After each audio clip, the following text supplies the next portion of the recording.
안녕하세요. 저번 시간에 블랙록 솔루션 알라딘에 대해서 공부를 해봤습니다. 그래서 가장 유명한 것이 그린 패키지라는 리스크 관리 시스템인데 이거 말고도 직원들끼리 리서치 보고서를 공유하는 갈릴레오, 그리고 펀드의 구조를 상세히 설명해주는 아담 등이 또 기능별로 구축되어 있습니다. 그래서 이제 리스크는 어떤 식으로 세분화돼서 수치가 매겨지냐면은 어떤 펀드를 클릭을 해보면은 시장 리스크, 국가 리스크, 환율 리스크, 산업 리스크 이런 식으로 세분화된다고 합니다. 자, 그래서 블랙록의 이러한 리스크 관리 시스템은 미국 정부도 고객, 연준도 고객입니다. 블랙록이 언제까지 ETF를 할 것인가 이런 생각을 했었겠죠. 그래서 생각하던 것이 리스크 관리 시스템이 앞으로 경쟁력이 될 수 있는 기회다 라는 것에 일찌감치 눈을 떠가지고 굉장히 성공적이죠. 기존에는 고객 돈을 굴려주고 보수를 받는 자산운용사였지만은 이제는 시스템을 제공하고 수수료를 받는 신사업을 개척했다. 자, 그래서 2008년 금융위기 때 블랙록이 큰 역할을 했다라는 것을 우리가 알 수 있는데 구체적인 사례를 또 보도록 하겠습니다. 자, 이런 것들을 알아두면은 우리가 굉장히 상식이 풍부해지죠. 2007년 11월 플로리다주 정부가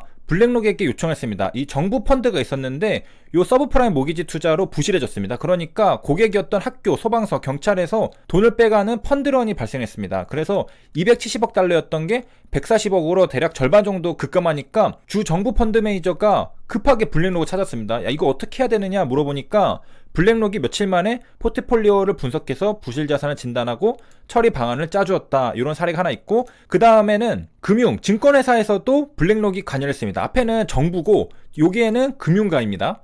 그래서 월가에서도 투자은행 베어스턴스, 얘가 2008년 3월에 파산위기 있었거든요.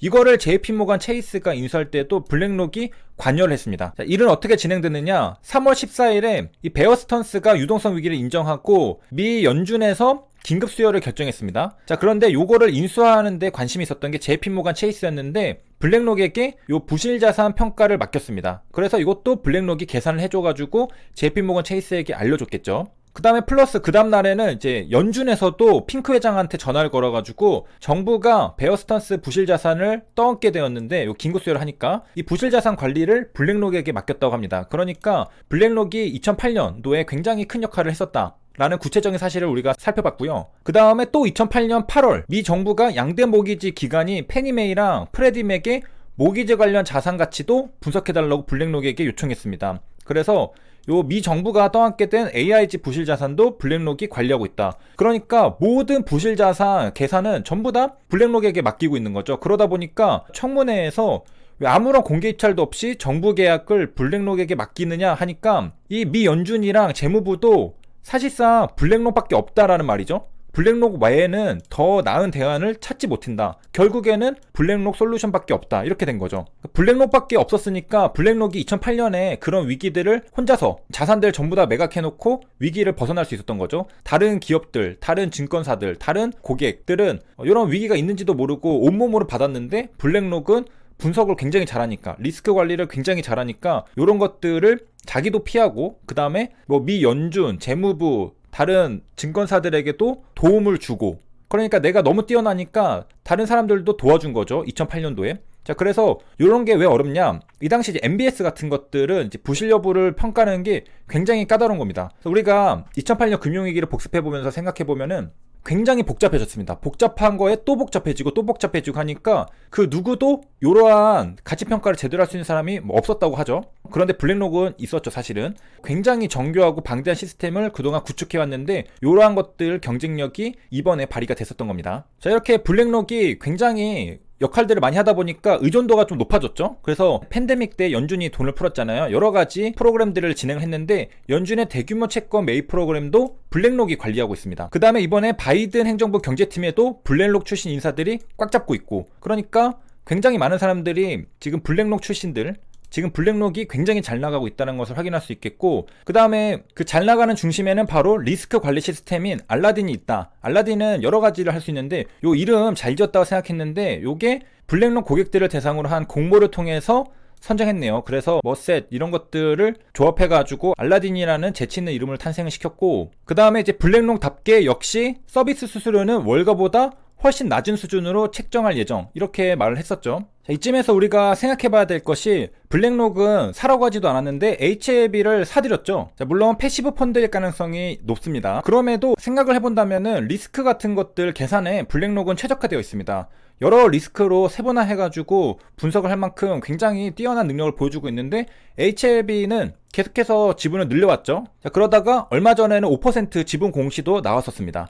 2008년 금융위기 또 피해갈 만큼 세계 최고 수준의 리스크 관리 시스템을 가진 블랙록을 우리가 생각해 봤을 때 HLB를 보유하고 있다는 것은 그만한 이유가 있다라고 우리가 판단해 볼 수가 있겠습니다. 자, 그리고 최근에 블랙록 출신들이 바이든 행정부 경제팀을 꽉 잡고 있죠. 그래서 월리 아데예모 같은 경우에는 재무부 부장관, 이분은 레리 핑크의 비서실장을 2년간 지냈습니다. 자, 어떻게 생겼느냐, 이렇게 생겼는데요. 이분이 바로 재무부 부장관입니다. 재무부 부장관이니까 이 아데예모는 재무장관을 보좌하게 되죠. 재무장관은 누가 내정되어 있느냐, 제닛 옐런 재무장관이 내정되어 있습니다. 그래서 뭐 인사청문회에서 특별한 문제가 없다면은 제닛 옐런이 재무장관이 되고 그 밑에서 이 사람이 보좌를 하게 됩니다. 자, 제닛 옐런 어디서 많이 들어봤죠? 자, 이분입니다. 자, 이분은 전 연방준비제도 이사회 의장이었죠. 그래서 우리가 친숙한데 2021년 1월 25일 기사로 보니까 미 상원에서는 만장일치로 동의했다고 합니다. 재무부 장관으로. 그러면은 이제 역사상 최초의 여성 재무부 장관이 될 전망이라고 합니다. 전준 의장으로 우리한테 친숙한데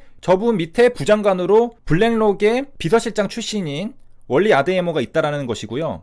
확실히 바이든 정부에서 블랙록 인사들을 좋아하는 게 사실은 인베스트먼트 인스티튜드의 토머스 도닐도 CIA 국장 후보로 거론됐는데 이 도닐런 의장이 거절했다고 합니다. 이분도 됐으면 CIA 국장도 블랙록, 그래서 블랙록이 행정부 쪽을 이제 꽉 잡고 있는 그런 상태가 될 텐데 이제 거절했다고 하고, 아무래도 대공황에 비견되는 팬데믹, 현재 같은 위기 상황에서 이러한 위기를 극복하기 위한 블랙록 인사들을 데려온 게 아닐까, 그런 생각도 해볼 수가 있고요. 자, 그 다음에 NEC 위원장에서는 요 디스, 이 사람이 경제사령탑을 맡는 거죠. 자, 사진을 또 가졌는데, 자, 이 사람이 바로 디스입니다. 자, 그래서 인수위원회 홈페이지에서 디스를 신임 NEC 위원장에 지명했다라고 밝혔었는데, 이제 디스에 대한 것을 이제 좀 보면요, 이 행정부에서 일을 처음 하는 게 아닙니다. 오바마 행정부 당시에는 NEC 부위원장이었습니다. 바이든이 오바마 행정부에서 부대통령이었잖아요. 이번에 대통령이 됐듯이 요 디스도 오바마 행정부에서는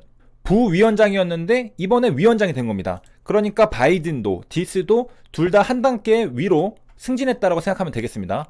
바이든은 부통령에서 대통령으로, 디스는 부위원장에서 위원장으로 이렇게 올라갔고요. 그래서 부위원장 당시에 또 이제 여러 가지들을 했는데, 기후변화 특별고문 이런 것들을 지냈다고 하는데, 특히 2015년 파리 기후변화 협약 체결 과정에서 중추적 역할을 했다고 합니다. 그러니까 환경에 영향을 미치는, 실제로 블랙록에서도 지속가능 투자 관련해서 일을 했었잖아요. 그래서 지속가능 투자, 기후변화 이런 쪽에 관심이 많고 많은 일을 했습니다. 그렇기 때문에 더욱더 이제 바이든 행정부랑 굉장히 연관점이 많고요. 자, 그래서 NEC는 굉장히 중요한 역할이거든요. 경제정책을 결정할 때 관련 부처들의 다양한 이해관계를 조율하는 역할. 그래서 NEC 같은 경우에는 워룸이라고 하죠. 경제전략상황실. 그 다음에 NEC 위원장, 디스 같은 경우에는 최고 경제보좌관, 탑 이코노믹 어드바이서로 각각 불립니다. 자, 그래서 이 왼쪽이 NEC 위원장 디스고, 요 오른쪽이 재무부 부장관 월리 아데예모입니다. 여기까지 시청해주셔서 감사합니다.